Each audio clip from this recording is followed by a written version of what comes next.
TP workshop. So what I was writing on the board there is not my abstract for today.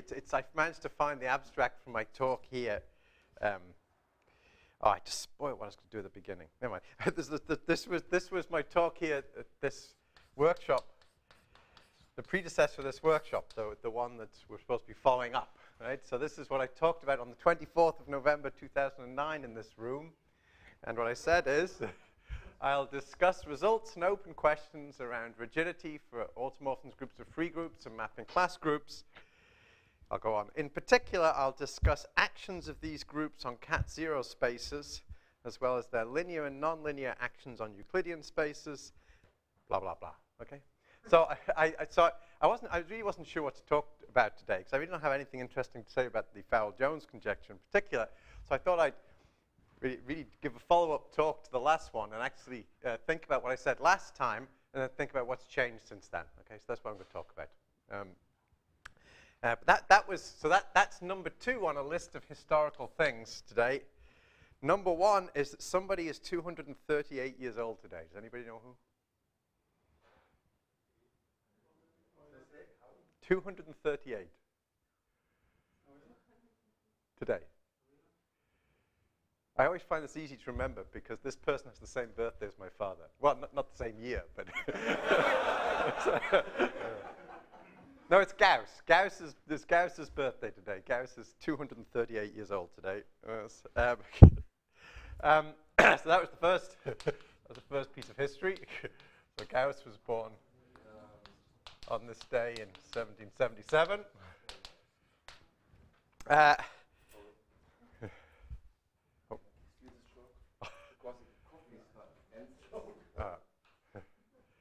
Okay. And the third piece of history is going back to this meeting. So at this meeting, so Karen Vogtman was here as well, and we were discussing a couple of projects, which I'm going to report on later. But also, we had a project at that time with Fritz Grunewald. And we spent much of the spare time in that week discussing with Fritz and working on this project. And Fritz sadly died shortly after this. Okay, so I also thought I'd take, so half of this talk is going to be talking about that joint work, about what we did then and what we managed to do. And we didn't manage to do as much as we would have done if we had Fritz, and you'll see why. Right? Fritz was a wonderful person and a mathematician and knew many things that I don't. And so somehow that project didn't go as far as it would have done if he'd been continually involved, but I'll tell you what we did manage to do. Okay, and it's very much in the same theme. Okay, so what are the things I want to talk about? Well, so that they're all around this subject. So let me write them over here. So what sort of rigidity do I have in mind, and how do fixed point theorems come in? Okay, so the sort of rigidity I want to think about, that doesn't look right. It's okay. So classically, of course, so I suppose I'm thinking of rigidity starting with Mostow, right? And you might think of Mostow rigidity as being you've got 2 lattices in the same, sitting inside the same Lie group. So basically a semi-simple Lie group, and you just have to avoid SL2R. And then you're given an abstract isomorphism here. Okay, and actually that's realized by there exists a conjugacy here, so that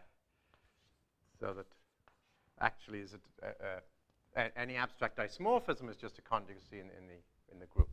Right? That's classical Mostow rigidity. And then there's Margulis, which basically is the same picture, except I'm rather simplifying here, but these might be in different semi-simple Lie groups, okay?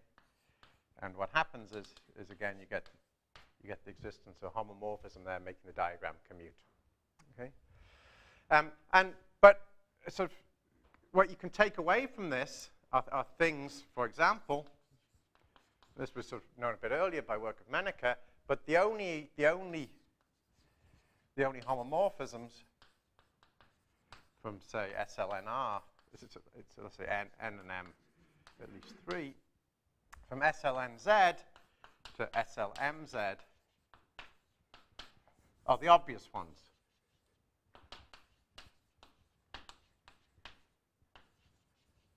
Okay, so and they'll come from an inclusion from an m-dimensional representation of SLNR. Okay, so it's a restriction of a representation of SLMR.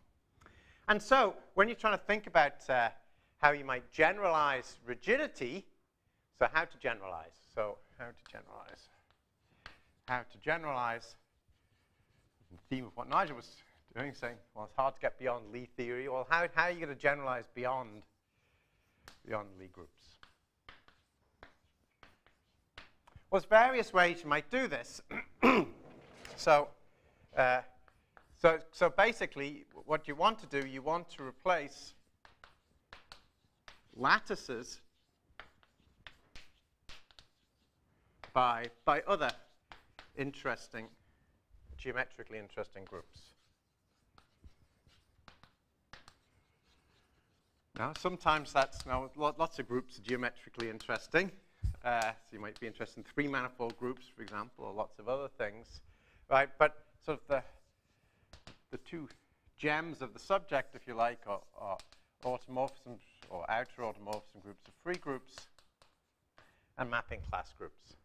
Okay, and mapping class groups of compact surfaces.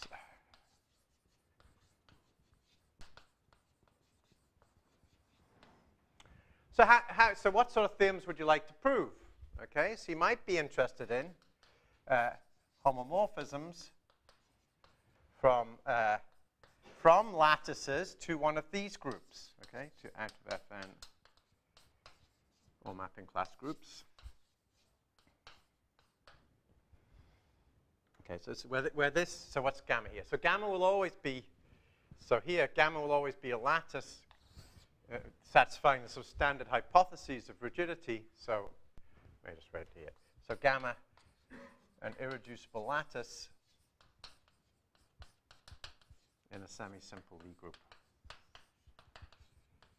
where usually you want the semi-simple Lie group to have finite center, but it's not always necessary. Okay, so things like SLNZ, n at least 3. Okay, how can you get that to act on a free group or a surface or a three-manifold or something else? But you might also say, well, why just replace one side of the rigidity picture? Why not also talk about homomorphisms, say, between different of these imaginary lattices, as it were, between different outer automorphism groups of free groups, or from out of Fn, or let's say between different mapping class groups, different genera mapping class groups, or the obvious mixtures, right? Maybe how can out of Fn act on surfaces, or how can mapping class groups act on free groups? Right? So interesting questions like that. Sort of coming into that, oh, but I haven't, what's missing? What's missing here is how about taking out of Fn and mapping class groups and sending them to the Lie group situation, right? But that's really a more classical thing. That's really asking about the linear representations of automorphic groups of free groups and mapping class groups. Okay? Because, for example, that's what a homomorphism to GL is, after all, right? And is that all I want to talk about? Right. So that's really what I want to talk about. So there should be 4 things on this list. 1, 2.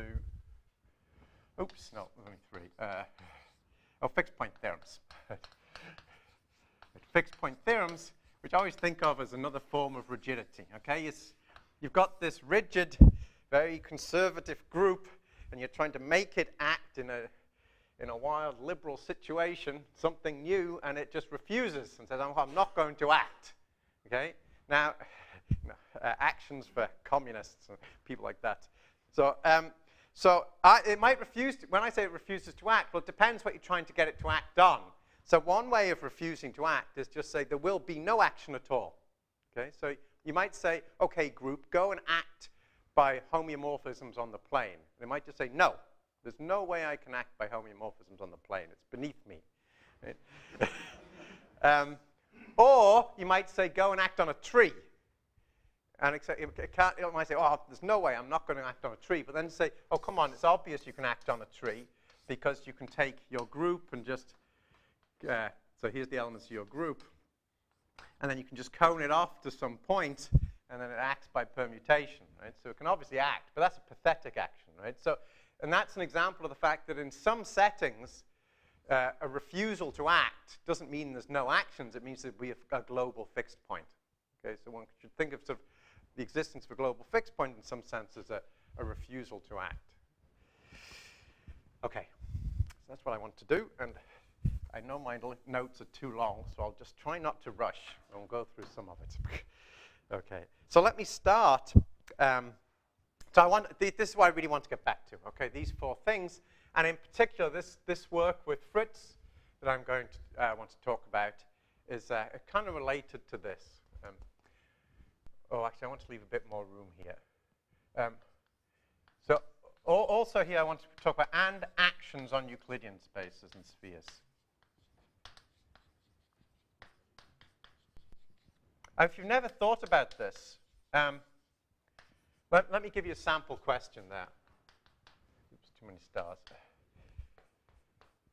So here's a sample question. So you know that SLNZ, for example, has no kind of non-obvious linear representations, right? So in particular, you can't get SL5Z. It doesn't have a 4-dimensional representation, right? The smallest one is the obvious one in dimension 5.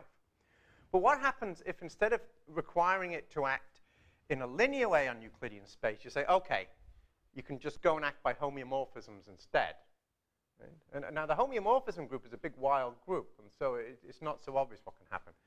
So you might ask if D is less than N, does there exist a non-trivial action of, let's say, SLNZ, not by linear automorphisms, but let's say just by homeomorphisms on Euclidean space. Okay, so I want to talk about questions like that. Okay, and questions like that are what my early work with Karen and then this work with Fritz was about. Okay, right, everyone happy? This is what we're going to do.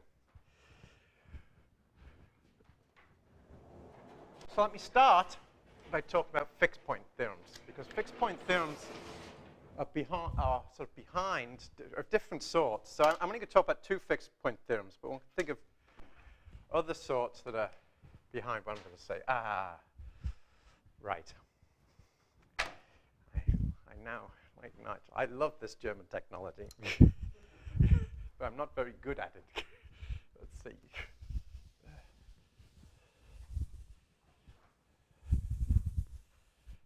All right, so I remember clearly the first time I went to Oberwolfach, which was in the autumn of 1991, and I loved it for many reasons. This was long before email, so it seemed like a wonderfully cut-off place. But I also remember being deeply impressed at how you clean the boards. I meant that was long before email at Oberwolfach, not.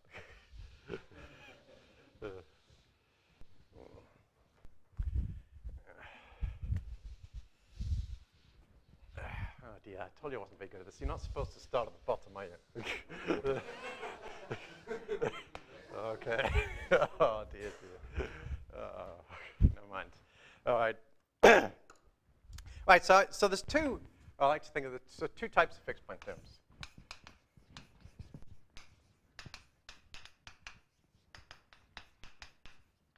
Okay, and one is well adapted to non-positively curved situations, and I'm going to stick to cat 0 here. You can do it in more generality. And the other is just purely topological.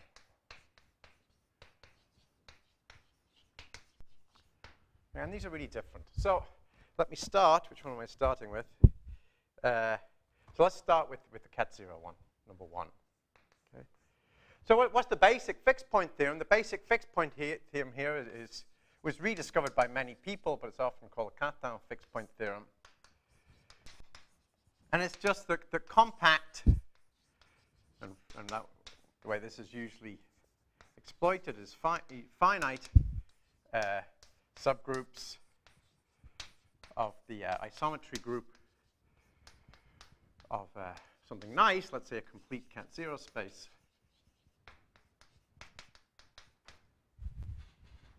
Compact subgroups have fixed points. Have fixed points. Okay, so this is how, for example,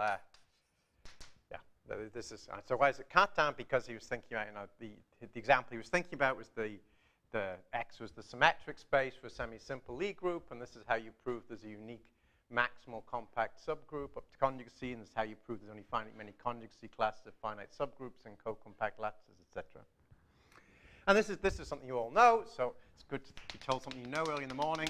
You just take an orbit, and the point is, because it's compact orbit, and compact sets in a complete cat-zero space have a unique barycenter, and that barycenter will be a fixed point. Okay, very easy.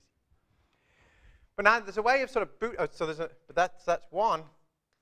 There's a second type of fixed point result, which is very useful, which is, but this only applies for semi-simple actions. So suppose, for example, suppose you're doing isometries of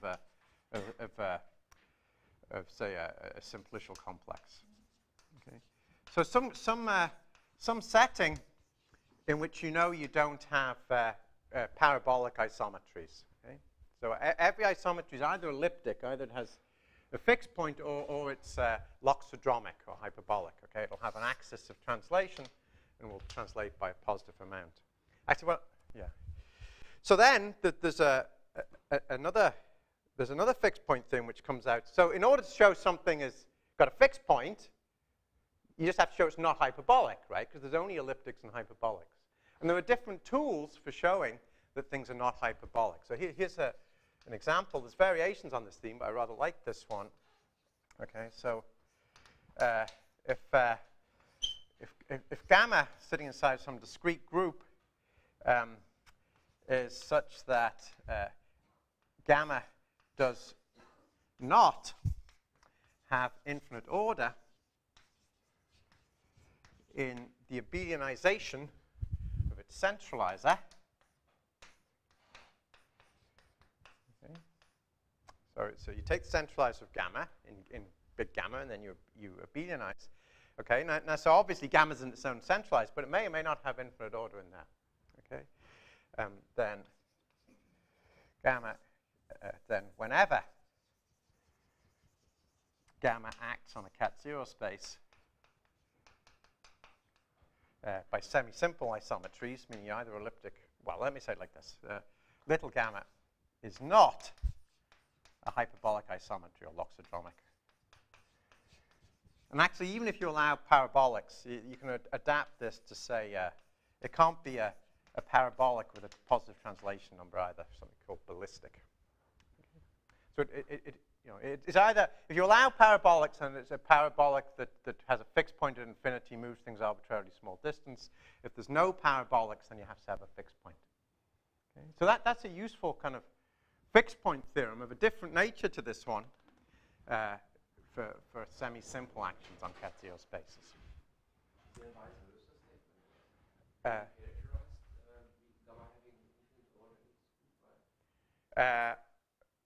I don't think so. No, I don't think so. It's a useful criterion, but it's not if and only if. And I can tell you. Let me say a word about the proof. So how's the proof go? Well, if it was a hyperbolic isometry, then its min set, the set of points which are moved the minimal distance, has a product structure. It's all the lines, all the axes of translation times some in the orthogonal direction some other cat-zero space. Okay. But in particular, you can argue that the centralizer of the group will always preserve, the centralizer of gamma will always preserve this set and its splitting. And because it preserves the splitting, you'll get a homomorphism to the isometry group of the second factor, right? Of the second factor in the splitting.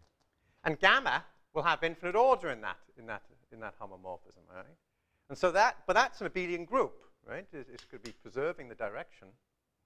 And therefore, you've got to map to an abelian group in which gamma survives. Okay, so it's an easy argument. But there are also nice, more subtle variations on this argument. But this is a surprisingly useful criterion for seeing when you've got, when you have semi-simple actions. Oh, I'm going to embarrass myself again. Let's carry on here for a bit. When you've got semi-simple actions, when you get fixed points. So, for example, I wasn't going to do this just yet, but let me do this. So an example here, you can prove whenever a mapping class group of a surface of genus at least 3 acts on a cat zero space, on a complete cat zero space, by semi-simple isometries, then Dane twists have fixed points. All Dane twists have fixed points. And you prove it precisely by calculating the centralizers of Dane twists and proving that a Dane twist does not have infinite order in the abelianization of its centralizer. Now, why do you care about that? Well, there are interesting actions of the mapping class group by semi-simple isometries on cat zero spaces. In particular, the completion of the Weil-Petersen metric. So it's important in these theorems you don't assume that the cat zero space is co-compact, locally compact. Okay? So if you take the Weil-Petersen metric on type model space and complete it, you get a complete cat zero space, but it's not locally compact. But nevertheless, it's not obvious, but it's true, that the mapping class group acts by semi-simple isometries. So in particular, the Dane twists have fixed points. Okay? And then you can use this to kind of get control over maps between different mapping class groups in the spirit of what I was saying here. Because whenever you've got a map from one mapping class group to another, you think about this guy acting on his Weil-Petersen completion. Right? So that means you get an action of this guy. Okay, that means the Dane twists here have to have fixed points in the action of this guy in the completion of Weil-Petersen metric. But you know exactly, you can work out exactly what the isotropy subgroups are, and they're just subgroups generated by Dane twists.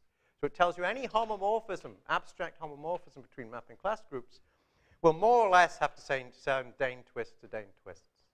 Okay? So that's why fixed point theorems like this, that's kind of one way in which fixed point theorems lead to control in this type of rigidity argument. I realized that was a bit fast. Let's try again. I really want to keep that list. Never mind.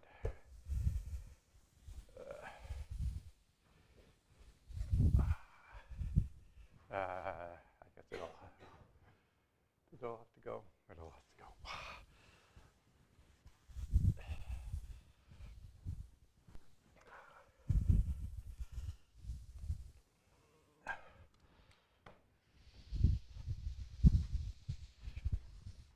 Right, so that's one sort of fixed point theorem, and we've seen a little example of how that can lead to a rigidity statement. The other type of fixed, so that's a met, but that argument was definitely metric, right? Both the Cartan argument and this argument about centralizers. Yeah. Okay. Let me say that again. So right. So I sneaked in a few extra facts. Okay. So you got a homomorphism from one mapping class group to another. This is acting on you take Teichmuller space with the Weil-Petersen metric, and you complete it. Okay. Now, so then it turns out that this is a semi-simple action. Okay, that's the first thing. The second thing is you can work out what the isotropy subgroups here are. Isotropy subgroups essentially consist of, this is not quite true, but they're actually roots of Dane twists.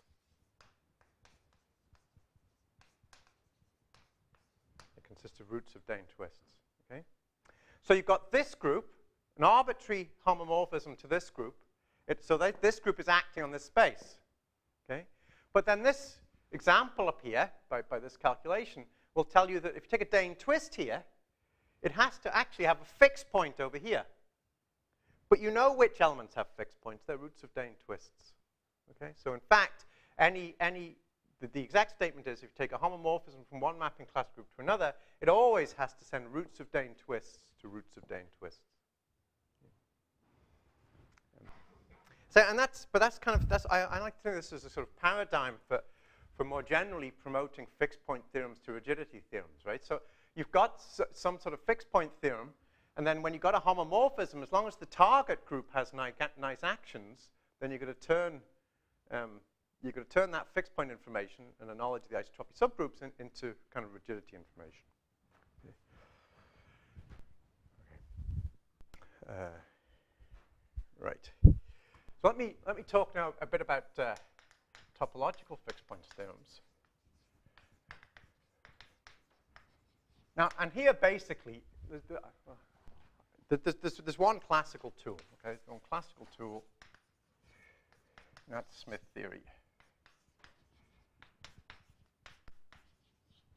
Is it P.A. Smith, I think, isn't it?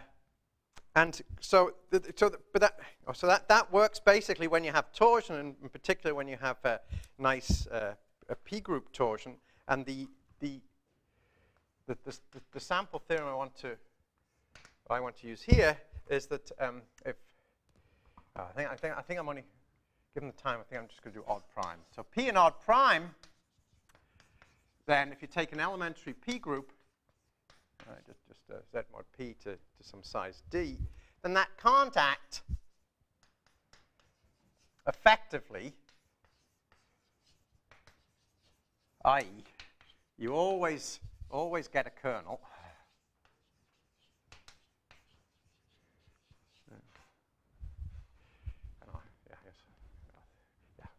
That's right.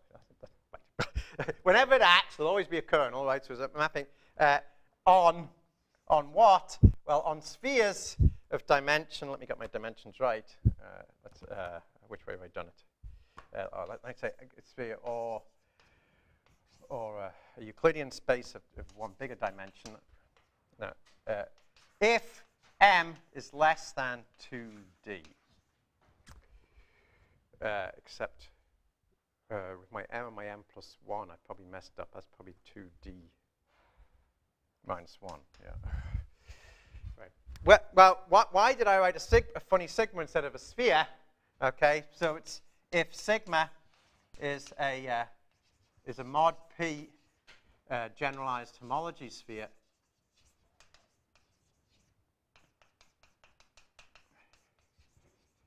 and R, which you should think of as Euclidean space, is a mod p acyclic,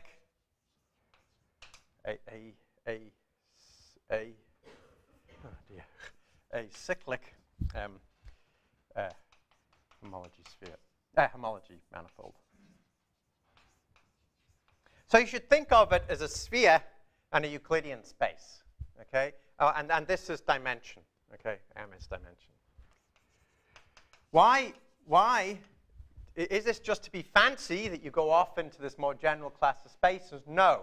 Okay? If you want to prove fixed point theorems, there's some inductive process on this integer d here.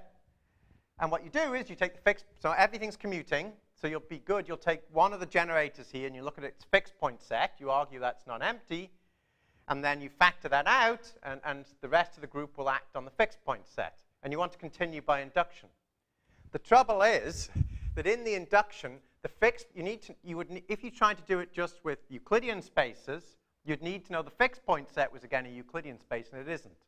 Okay, it's not even a manifold in general, but it's not far from being a manifold. Okay, the homology at a point, when you look at the homology of a point of your space, that will behave as if it's a manifold, right? That will be the homology of a sphere of one lower dimension.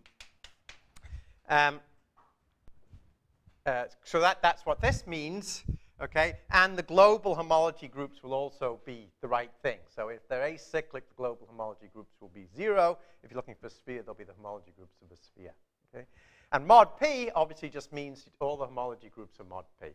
Okay? Now, there's all sorts of technicalities about what sort of homology and cohomology theory you have to use, but that's the basic theory. Okay? So that's a purely topological statement, right? There's no metric there whatsoever.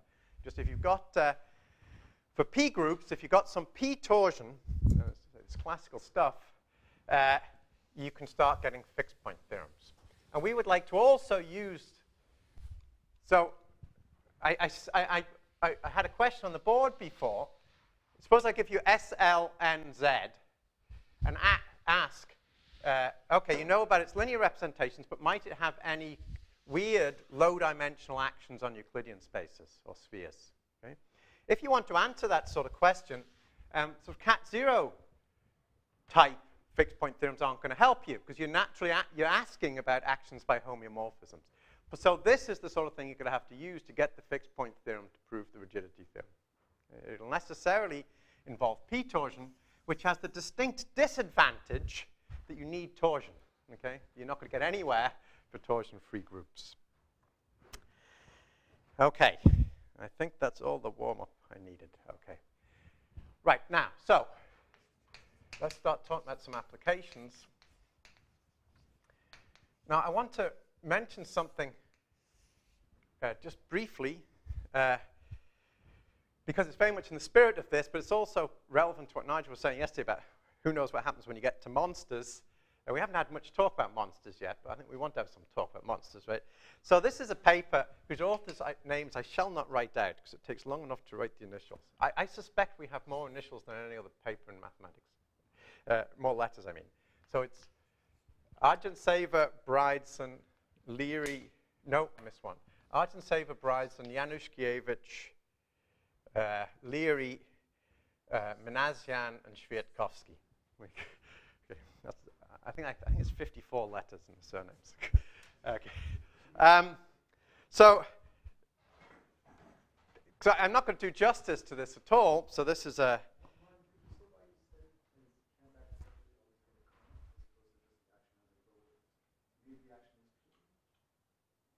No. You see, this is. There really is something in the kernel. This is kind of a strong fixed point theorem. This is. There's something whose fixed point set is the whole space, right? That's. It's not. That's normal, right? So then you get the quotient for that. Yeah. But D becomes smaller. Yeah, exactly. You know, that's how you're going to use it. Yeah, that's how you. So it's very good for induction arguments, right? I hope with luck we'll see one. So, yeah. No, but that's a good point. It is kind of. Yeah, so you might, so the fixed point theorems come in different flavors, right? So you might try and prove the whole group has a global fixed point. You might just get something to have a fixed point. And here, the useful thing is you get something to fix the whole space. So what's in this paper? So this is, I don't know when this appeared, but it went on the archive in April '09. I looked it up. So this, I actually talked about this last time in this room. So Smith theory plus stuff about complexes of groups, in particular complexes of finite p groups, and some stuff about simplicial non-positive curvature, which the Poles developed, okay. And sort of hyperbolic and direct limits of hyperbolic groups, which so the Olshansky school and Ozen and Argentsever and people like that, are used in combination with some specific constructions to do what sort of thing? To make some monsters. So, for example, there exists a finitely generated group, which you get as a direct limit of hyperbolic groups, and if you want, you can make it simple and have property T, so that gamma has a fixed point.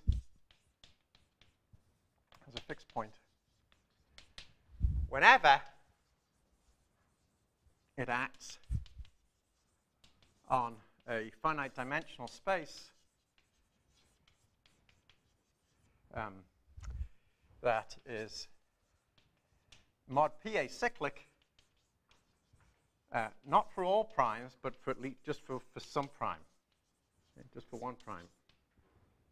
So it kind of can't act on anything remotely approaching a contractible space, not even an acyclic, not even a space that's acyclic at one prime.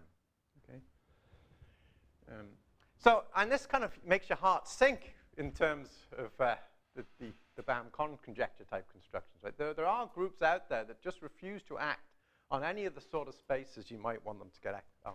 In fact, this group indeed, gamma has no action at all, oh, not indeed, moreover, gamma has no action at all. Now on what? Well, you know, I had that silly example of a tree right at the beginning, but this group has no action at all on any locally finite simplicial complex set.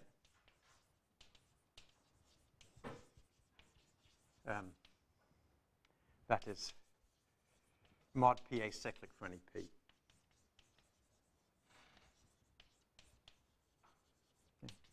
There really are monsters out there. Okay? And I say that it's proved by these techniques here.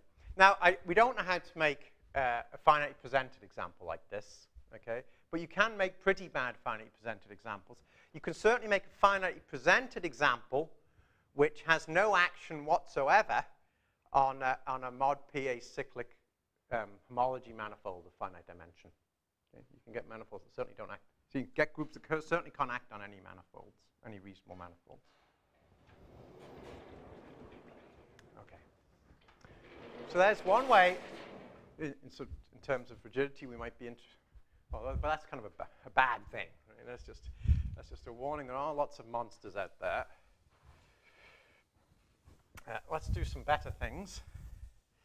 And a better rigidity theorem would be sort of like Moscow rigidity and tell us that never mind those scary things.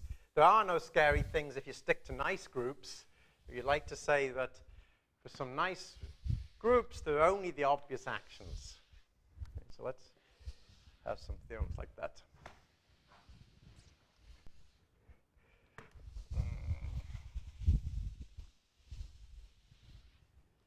How many marks do I get out of 10 for cleaning the board? Somewhere between 0 and 1. All right, so what order we could do these in? Okay, so let me first, because I really do want to get to this, mention a theorem that Karen and I had proved. It didn't appear till 2013, I think, but we'd done it earlier, so it was before the previous conference, just before. And it answers that question I had about SLNZ before. Okay, so if D is less than n, then there does not exist a non-trivial non-trivial action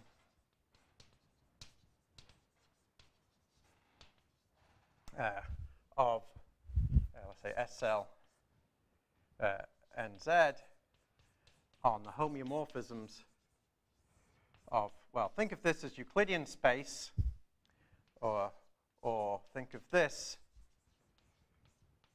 as the sphere, okay? But actually, once you get the same, so RD, it's either Euclidean space, or in fact, it can just be any mod P acyclic, any mod P acyclic homology manifold. But this time, it only works for P equals 2 and 3. And the same for sphere. Okay. So I was hoping to show you the proof of this, but I'm not going to. I'm going to show you a proof of a similar theorem with luck in about 5 minutes. No, that's a good question. Right. Well, first of all, let me generalize this theorem. Okay. So let me say what the real theorem is. How do we prove this? The real theorem here is we don't prove this for SLNZ. We actually prove it for out of Fn.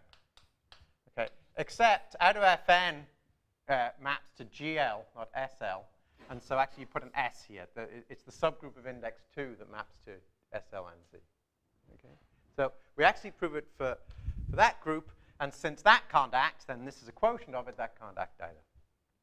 Okay. Now, Mark asked a very good question. So can it be proved for nice subgroups of finite index here? No. I would guess that theorem's true, but this proof will never work because the way you get started is you use Smith theory. So you really use the torsion in this group to get started. And so it'll be a reasonable conjecture, or question, depending on how nervous you're feeling, extend this extends to subgroups of finite index. Okay. One knows by Margulis that if you go to subgroups of finite index and stick to linear actions, you'll get the same theorem. But if you go to topological actions, it's hard to know where to start. And that's really a good project. Well, an interesting project. I really don't know where to start. Another conjecture would be that the same is true. Well, let me be more precise. Another conjecture, which I stated here last time, and I still don't know how to do, is that if for the mapping class group, let's say there does not exist a non-trivial action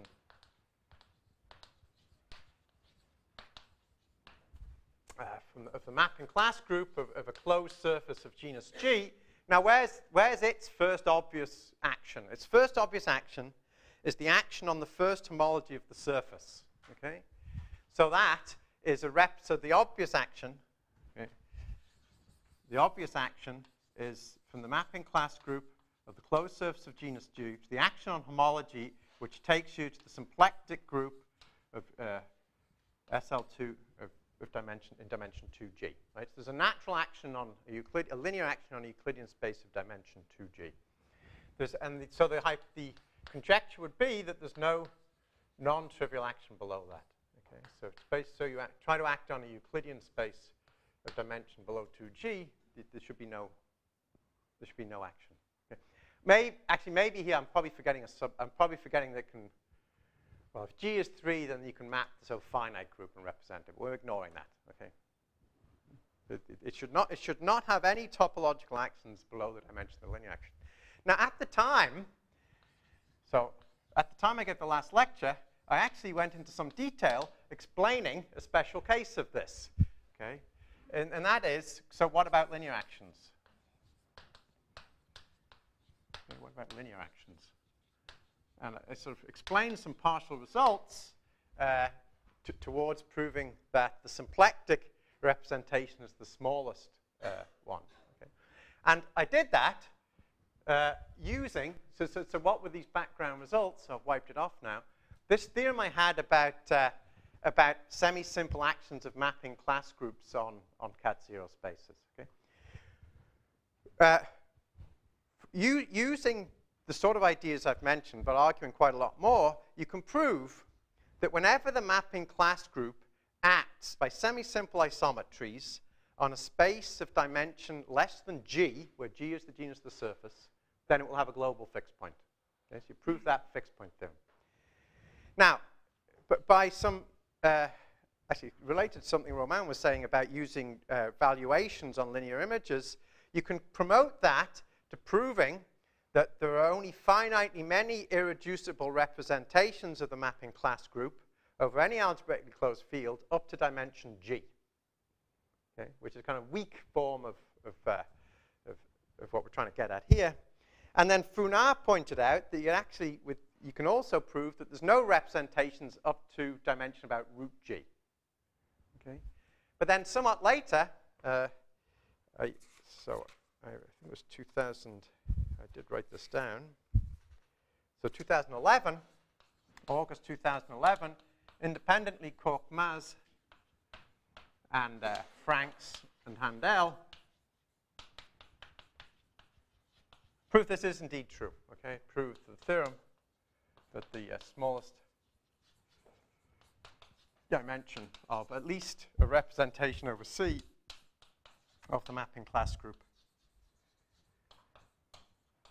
is 2G, and there is only the symplectic representation, the standard symplectic representation in that dimension, right? Okay, so that's since been proved, which is a very nice fact. But the topological version is still open. Okay.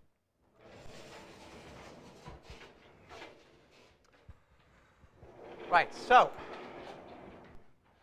excuse me throwing lots of information at you. Right, so we've talked a bit about fixed point theorems, a bit about how fixed point theorems lead to control over homomorphisms between groups. And now, from that last thing, which I said quickly, it also gives you sort of attacks on these sort of rigidity questions of the linear representation theory groups that we care about. Yeah, that's one reason it's easy. Yeah, but then you also you get all the machinery of representation theory that comes in. Yeah, yeah. You really there are points in which you really use the representation theory. Really, very. For example, actually, I should actually. Sorry, I'm forgetting to advertise my students. So after Karen and I had, so let me just mention. So around the time I was giving this last talk, so Karen and I have been thinking about rigidity, and we'd proved that if m is, roughly speaking, if m is less than 2n, and it's not n, then any homomorphism from out of Fn to out of Fm. Okay, now what would Margulis analog suggest? There should only be the natural maps. Well, can you think of any natural maps? No, right? There's obvious inclusions of the automorphism group of the free group into the automorphism group of a bigger free group. Right? It's sort of the analog of you just putting a matrix in the top corner. You just stabilize the remaining basis elements. Right? But the trouble is, this does not send inner automorphisms to inner automorphisms. And you can't fix that problem. Right? So there are no obvious maps from out of Fn to out of Fm if n and m are different. Okay, so Margulis philosophy should tell you there are none. And there are none except there's this irritation that this thing maps onto Z mod 2. Right? And therefore, so has image at most of order 2. Okay, so there are no obvious maps, and therefore there are no maps. That isn't a proof, right? That's a philosophy which is followed by a proof. It again uses torsion. So going back to Mark's case, so conjecture, or question, really. So n is always at least 3 here. Subgroups of finite index. Okay. This really ought to be true of subgroups of finite index, and don't know how to prove it. Okay. Take a subgroup of finite index. Well, no. Sorry, let me slow up. No, let me slow up. Not exactly the same. We proved that, in fact, there's a subgroup of finite index in out of Fn that maps to out of F2n minus 1. And the conjecture is you can't do better than that. Right? So there should be theorems for subgroups of finite index, but they won't say the same thing. Right? It won't be like in Margulis. It's kind of a different to the classical setting. Now, later,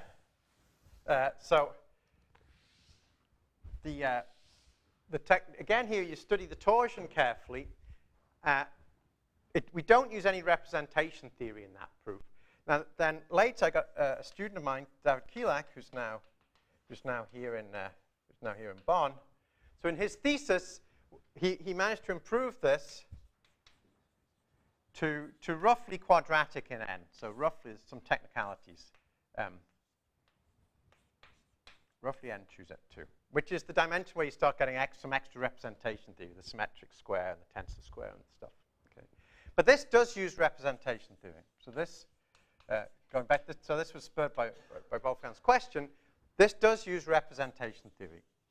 Because a classic, a key step in this is another theorem of Kielak, which is that if m is roughly the same up to about dimension n choose 2, then there are only the obvious linear representations. So every linear representation, let's say from out of Fn, it works over any algebraically closed field, but you have to be careful about the character. This is the easiest statement. It works in positive characteristic if you stay away from the primes that are involved in the torsion of the subgroups here. Okay. But anyway, I'm sure you're happy, or at least no happier than you would be otherwise, with just going to GLNC. So what about linear representations over C? We want there to only be the obvious ones. That's what rigidity should tell us. Well, at least it's true up to this dimension. Then every representation factors through the natural representation of out of Fn of how it acts on the homology of the free group, the natural action, natural map to GLN Z. Okay. So everything factors through the standard representation. And then you can use, like I was talking about the mapping class group, you map to something, you think about how it acts on stuff.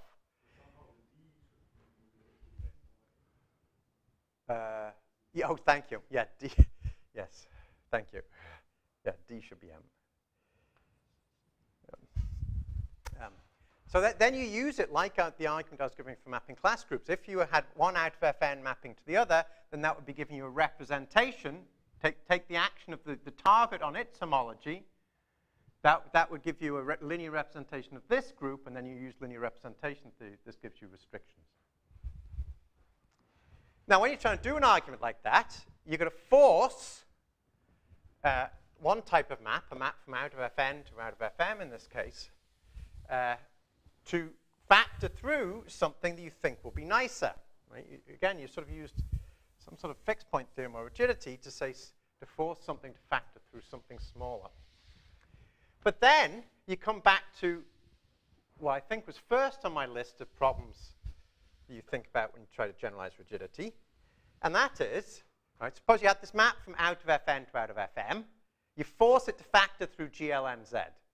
But now you need to understand maps from GLNZ to outer automorphism groups of free groups. Okay? So that brings us back to the question, how can lattices, so e.g. SLN or GLNZ, map to outer automorphism groups of free groups or mapping class groups, etc. Okay. Now, at the time, oh, sorry, sorry. So I only have 5 minutes, is that right? Oh, but, oh, is it okay to take 10? Because then I'd really like to say something. So I'll take 5 to finish this story, and then I'll say 5 about this stuff with Fritz. Now, at the time, we were here before, what was it? April 2011. There's an easy theorem of myself and Benson Farb. Well, easy modulo other stuff. I shouldn't say that. Well, I feel obliged to say that because we didn't do much, but it relies on good work of other people, which is that if gamma so it's always the standard, G is going to be a semi-simple Lie group. Its real rank is going to be at least 2. And gamma is going to be an irreducible lattice. And if you don't know what those words mean, or you just don't like them, always think of S, L, N, Z sitting inside S, L, N, R, and N being at least 3. Okay. At least for the non-uniform lattice. Right. Now, non-uniform, meaning that G mod gamma is not compact, then every homomorphism from gamma to out of Fn has finite image. Okay. Now, at the time, so that I really didn't know how to prove the following. The same for all lattices, i.e., you want to remove this hypothesis here. No, you don't. Definitely don't want to remove that hypothesis there. It's like, you want to remove that hypothesis there. Yeah, you want the theorem to be true. Right, so you want to prove it for uniform lattices as well. Right? Now, I want to tell you this story, partly because it fits in with this whole story of what's happened since 2011, but also because it connects to a couple of other things we've heard here this week. Okay. So that became a theorem. Okay, so that conjecture became a theorem, which I proved with another student, Rick Wade, who's now in Utah.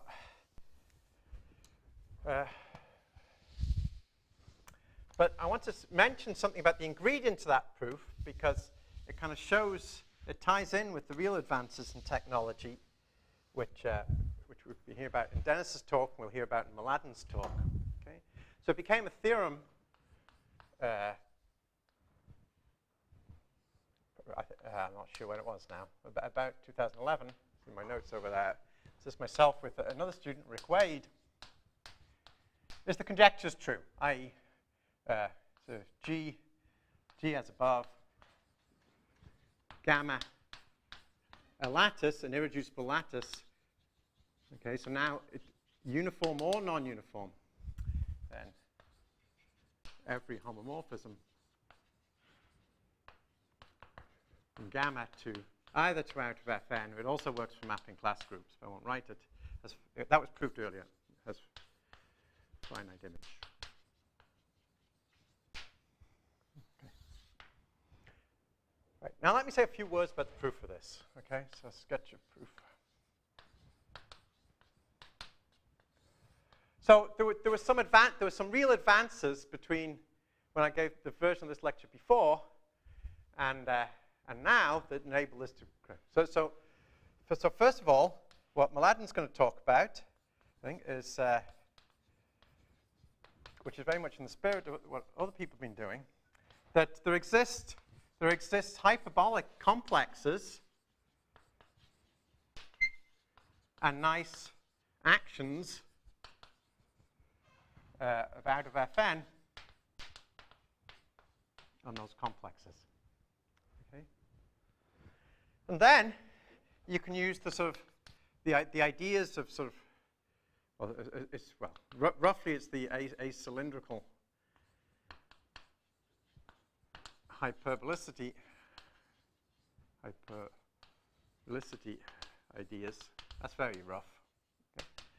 I was about to say acylindrically hyperbolic ideas, but I don't think an idea can be acylindrically hyperbolic. So so other people in this room. So Damini, Giardel, and Ozen. You can use that to prove that if you've got a subgroup of out of Fn and it contains an irreducible element, so if you don't know what an irreducible element is, Mladen will probably tell you, but if not, just think pseudo-Anosov on a surface is the right analog. Gamma. Then it contains a non-trivial normal free subgroup. Okay. Now, lattices and higher ranked Lie groups and their quotients cannot contain non-trivial normal free subgroups. Okay? I haven't said that in the most informative way, but that's just a fact. Okay? It's a consequence of the Margulis normal subgroup theorem. So using this is proved. So these are the two big advances, two of the three big advances in the technology about out of Fn that enables us to prove this. I have to say two more things about the proof. There's one other thing, okay? So now, if you're still awake and you're not thinking about coffee, which you might reasonably be, you'll be running through a proof of this in your mind. So you'll be thinking, okay, I've got this lattice. I map it to out of Fn. Because these guys have got this action, these guys will tell me that if there's some irreducible element, then it will act nicely on this complex. I'll be able to prove this theorem. And so in here, so the image in here would have a normal free subgroup. So I'd pull it back and get a normal free subgroup here, and that can't happen. Okay, fine. But I haven't finished, because how do I know that the image here has an irreducible element in it? Okay, so there's another big advance in technology due to Handel and Moshe, which is the subgroup theory of out of Fn, which was really beautifully clarified and subsequently by Camille Bez, finished his PhD this year. And that says if you've got a subgroup of out of Fn, and there does not exist an irreducible element, one of these pseudo-Nosov type things, then up to, well, you might have to do something about finite index and conjugacy, but essentially H fixes a free factor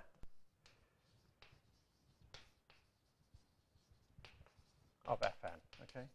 So if you think about the action on homology, the way that this group will act on homology is there'll be some proper invariant free factors. The action on homology will look like that. Okay? So you don't have something irreducible, then it kind of looks like something reducible in the linear world. That's how the action will act on homology. Now, there's an obvious induction waiting to happen here. You've got this lattice that's trying to act on a free group. Now there's some free factor being preserved. So you'll do some argument here and argue that you get finite image.